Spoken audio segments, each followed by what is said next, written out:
आज के video lecture में हम डिस्कस करेंगे communication peripherals in MSP 430।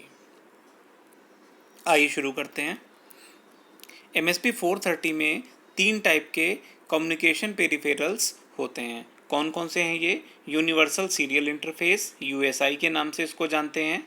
Second one is universal serial communication interface, इसे हम USCI के नाम से जानते हैं। Third one is universal synchronous asynchronous receiver transmitter, इसे USART के नाम से हम लोग जानते हैं।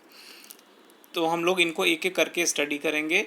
अगर हम कम्युनिकेशन पेरिफेरल्स की बात करें तो जो स्मॉलर डिवाइसेस होते थे उनमें शुरुआत में कोई भी कम्युनिकेशन पेरिफेरल नहीं होता था, लेकिन USI को हमने इंट्रोड्यूस किया और जो इसके MSP 430 वाले जो स्टार्टिंग मेंबर्स थे उनके थ्रू हमने इसको इंट्रोड्यूस किया। तो आइए देखते हैं कि ये क्या होता है। USI हम लोग सबसे पहले देखेंगे। तो कह रहे हैं कि universal serial interface is a light weight module which is included in the small F20X2 and F20X3 devices. तो कह रहे हैं कि एक बहुत ही लाइट वेट मॉड्यूल था जो एकदम स्टार्टिंग के डिवाइसेस आए थे MSP 430 के, उनमें इसको यूज़ किया गया था। USCI जो है वो मेनली SPI और I2C जो कम्युनिकेशन बसेज हैं इनके साथ हम लोग इनको यूज़ करते हैं। ये इसमें क्या क्या चीज़ें रहती हैं? इसमें एक shift register, clock generator, bit counter और ये चीज़ें जो है रहती हैं जनरली SPI में। और अगर हम बात करते हैं I2C की तो इसमें कुछ अदर आइटम्स भी इंक्लूड किए जाते हैं जिससे इसका परफॉर्मेंस और बेहतर हो जाता है। चलिए नेक्स्ट पॉइंट देखते हैं। कह रहे हैं this is sufficient to run SPI easily provided that a SS signal is not needed. ठीक है, तो कह रहे हैं कि जो SPI है इसको रन करवाना बहुत ही आसान होता है, लेकिन जो दूसरा बस जिसे इंटर इंटीग्रेटेड बस हम लोग बोलते हैं वो थोड़ा सा कॉम्प्लिकेटेड है और इसको रन करवाने के लिए हमें अलग से सॉफ्टवेयर की ज़रूरत पड़ती है। USI is a great advance on bit banking. कह रहे हैं कि जो USI है इसका मेन बेनिफिट क्या है कि ये बिट बैंकिंग के कंपैरिजन में काफ़ी बेहतर परफॉर्मेंस देता था। बिट बैंकिंग के बारे में हम लोगों ने एक बार डिस्कस किया था कि बिट बैंकिंग से हमारा मतलब होता है कि जब हार्डवेयर में कोई भी कॉम्पैटिबिलिटी ना दी गई हो कि कैसे कम्युनिकेशन करना है, सारी चीज़ें केवल सॉफ्टवेयर के थ्रू ही करवाई जा रही हों, तब तब जो मॉड्यूल हम लोग यूज़ करते हैं उसी को बिट बैंकिंग के नाम से जानते हैं। चलिए नेक्स्ट हम लोग आते हैं यूनिवर्सल सीरियल कम्युनिकेशन इंटरफेस। ये क्या होता है?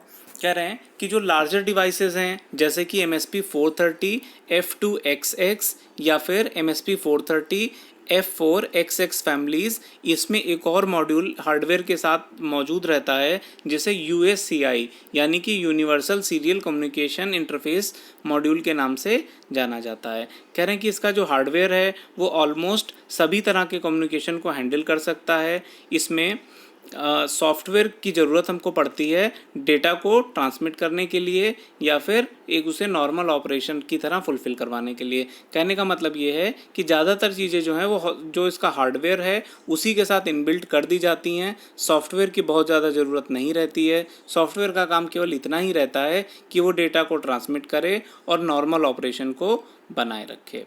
तो कह रहे हैं कि इसमें होता क्या है कि इसमें स्मॉल इंटरप्शन रूटीन्स का भी इस्तेमाल किया जाता है और ये जो USCI है ये डायरेक्ट मेमोरी एक्सेस जिसे हम लोग DMA के नाम से जानते हैं उसको भी यहाँ पर यूज़ करता है, जिसमें मेमोरी और कंट्रोलर डायरेक्टली एक दूसरे को एक्सेस कर लेते हैं। USCI में 2 चैनल्स होते हैं जिनको चैनल A और चैनल B के नाम से जानते हैं। ज़्यादातर जो है एक दूसरे पर इंडिपेंडेंट होते हैं, लेकिन इनके कुछ रजिस्टर्स और इंटरप्ट वेक्टर एक दूसरे के साथ शेयर किए जाते हैं। तो इसके जो 2 चैनल हैं इनको USCI चैनल A और USCI चैनल B के नाम से जानते हैं। चलिए देखते हैं पहला कौन सा चैनल है।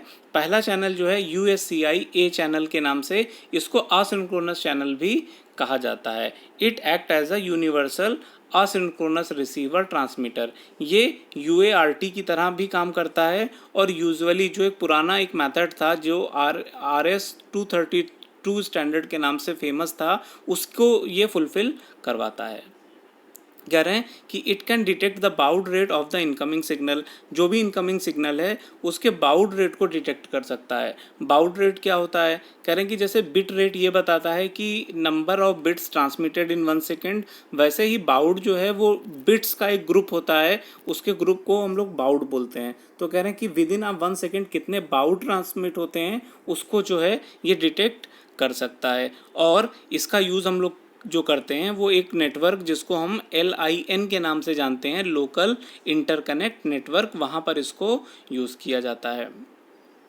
कह रहे हैं कि ये जो USCI है ये SPI को भी हैंडल कर सकता है, लेकिन आसिंक्रोनस चैनल होने की वजह से ये थोड़ा सा अजीब भी लगता है, क्योंकि SPI जो है वो सिंपल भी है और काफ़ी बड़े लेवल पर इसको यूज़ किया जाता है, इसलिए आसिंक्रोनस चैनल में भी इसको हम लोग इंक्लूड कर लेते हैं।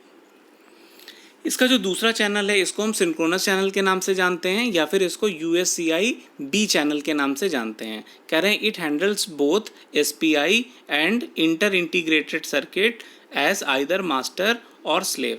कह रहे हैं कि ये दोनों को ही हैंडल कर सकता है, SPI को भी और इंटर इंटीग्रेटेड सर्किट बस को भी, दोनों को कर सकता है, और दोनों को ही मास्टर या स्लेव की तरह हैंडल किया जा सकता है। कह रहे हैं कि it contains a full state machine to run inter integrated circuit communications in compliance with the specification from NXP। तो कह रहे हैं कि ये जो हमारा USCI है, अगर हम इसके थोड़ा सा डिटेल में जाएं तो हमें पता चलेगा कि इसका जो स्पेसिफिकेशन है वो सबसे पहले जो है वो फिलिप्स कंपनी ने, जिसको बाद में NXP ने मतलब कैप्चर कर लिया, उसके थ्रू किया गया था। कहने कि ये वाला जो मॉड्यूल है, ये वाला जो चैनल है B चैनल, ये इंक्लूड करता है मल्टीपल मास्टर्स को, और इसमें क्लॉक स्ट्रेचिंग जो है वो पॉसिबल रहती है। कह रहे हैं कि USCI में कुछ ऐसी भी डिवाइसेस यहाँ पर पॉसिबल हैं जिसमें कई मॉड्यूल भी हो सकते हैं। तो कह रहे हैं कि जब कई होंगे तब इनको हम कैसे इनके चैनल्स को डिफ़ाइन करेंगे, तब हम इनके चैनल्स को डिफ़ाइन करेंगे USCI A0, USCI A1 and so on. तो कह रहे हैं ये उस केस में होगा जब किसी पर्टिकुलर डिवाइस में एक से ज़्यादा मतलब कई सारे चैनल्स जो है वो USCI के पॉसिबल हों, तब हम इस तरीके का नॉमेनक्लेचर जो है उनके लिए यूज़ करेंगे। चलिए बात करते हैं अगले मोड की, जिसको हम बोल रहे हैं यूनिवर्सल सिंक्रोनस आसिंक्रोनस रिसीवर ट्रांसमीटर। इसमें क्या होता है? कह रहे हैं कि ये एक ओल्डर मॉड्यूल है जिसे बाद में सुपरसीड कर दिया गया था USCI के द्वारा। तो पहले तो इसी को हम लोग यूज़ करते थे, जो कि एक यूनिवर्सल सिंक्रोनस आसिंक्रोनस दोनों में ही यूज़ करता था, और रिसीवर ट्रांसमीटर दोनों के बीच में आसिंक्रोनस या सिंक्रोनस वे में ट्रांसमिट करने के लिए यूज़ किया जाता था। लेकिन बाद में इसको सुपरसीड कर दिया गया, किसके द्वारा? USCI के द्वारा। It in most cases it provides only asynchronous communication and SPI, but it also handles I2C in a few devices। तो कह रहे हैं कि क्योंकि इसके नाम से ही हमें पता चल रहा है सिंक्रोनस आसिंक्रोनस दोनों को ये हैंडल करता है, मेनली तो ये आसिंक्रोनस को ही हैंडल करता था, लेकिन कुछ केसेस में ये I2C यानी कि इंटर इंटीग्रेटेड सर्किट बस और SPI को भी कुछ डिवाइसेस में सपोर्ट करता था। एक और पुरानी टेक्निक है जिसे हम लोग स्टडी भी कर चुके हैं, जिसका नाम है बिट बैंगिंग। ये क्या होता है? तो कह रहे हैं कि बिट बैंगिंग ये भी एक प्रोसीजर है कि कैसे कम्युनिकेशन किया जाए, और इसको हम जनरली तब यूज़ करते हैं कि जब हार्डवेयर में कोई भी ऐसा मॉड्यूल अवेलेबल ना किया गया हो कि कैसे कम्युनिकेशन होगा। इट मीन्स कि ऐसा जो केसेस होगा उसमें केवल सॉफ्टवेयर के बेसिस पर ही इंस्ट्रक्शन देंगे, और उन इंस्ट्रक्शंस के बेसिस पर ही कम्युनिकेशन पॉसिबल हो पाएगा। और कह रहे हैं कि ऐसे केसेस में जो सिस्टम का कम्युनिकेशन है वो स्लो भी हो सकता है।